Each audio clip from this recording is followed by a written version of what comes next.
छोटा सा भी कर्म आपको भगवत प्राप्ति करा देगा। समय नहीं पर कुछ क्षण की बात बता रहे हैं, अपने जीवन की घटना। काशी में तुलसी घाट में ऊपर ऐसे बैठे हुए थे, युगल किशोर पास बैठे थे, ये कुछ प्रसाद लाए थे पाने के लिए।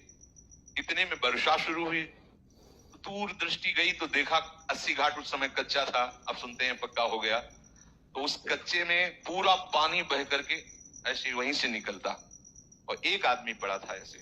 तो युगल किशोर से कहा, ये मुर्दा है क्या? क्योंकि काशी में मुर्दा कोई आश्चर्य वाली बात नहीं होती, जैसे लकड़ियों के टाल होते हैं ऐसे वहां मुर्दे का क्रम रखा होता है।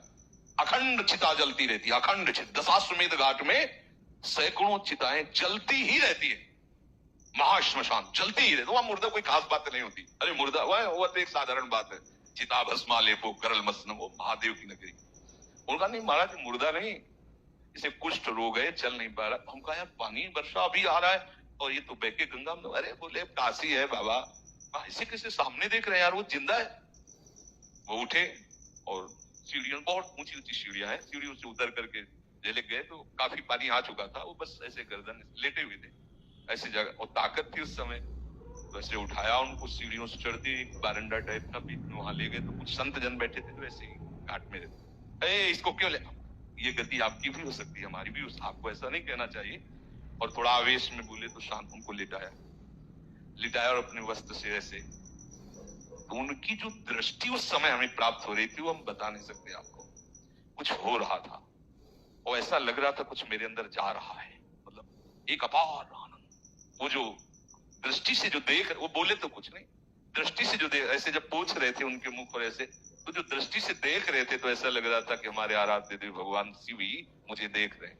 जब जाने लगे तो ऐसे हाथ ऐसे जैसे ऐसे, बस वहीं उसी घाट में स्मरण हुआ कैसा होगा वृंदावन।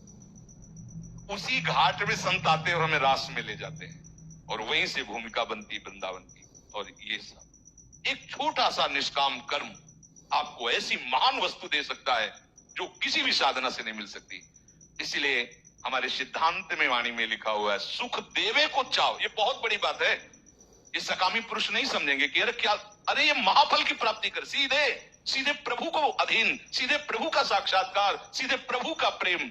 इसलिए इस बात पर विचार कीजिए, कोई भी कर्तव्य कर्म फल की आकांक्षा मत रखिए। जो आपको जैसे सेवाएं मिली हैं, जो भी घर गृहस्थी की, व्यापार नौकरी की, श्री जी की जो भी सेवा, ये सब केवल प्रभु की आज्ञा है। इसलिए भगवान आदेश कर रहे, कर्मणि वाधिकारस्ते मां फलेषु कदाचित्। सच्ची मानो, यदि तुम फल की इच्छा नहीं करोगे तो ऐसा फल मिलेगा कि निहाल हो जाओगे।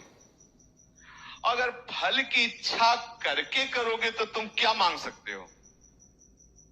अगर किसी बादशाह के पास गांव के गरीब आदमी को भेजा जाए, आप लोगों ने गांव की जिंदगी शायद ना देखी हो, हमने देखी।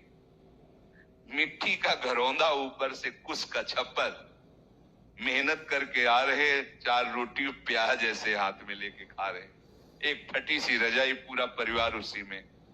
वो दिखा है, वो भी रोटी वो मेहनत करके ला रहे हैं ऐसे। अब उस आदमी को एक बादशाह के सामने पेश किया जाए, जो चाहो मांग लो, वो क्या मांगेगा?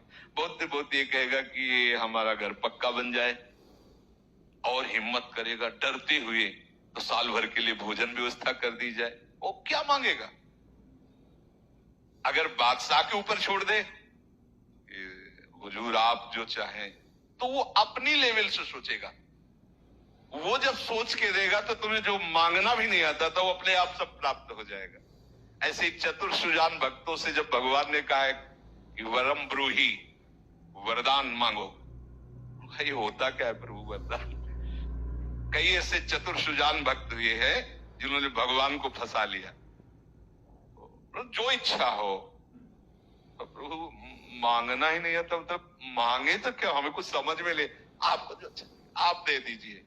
अब आप ये थोड़ी कहेंगे कि ब्रह्मलोक ले लो या स्वर्गलोक ले लो, क्योंकि वो जानते हैं सब माया के द्वारा रचित है। तो फिर आप क्या करते हैं? अविरल भक्ति प्रदान करके उसके अधीन हो जाते हैं।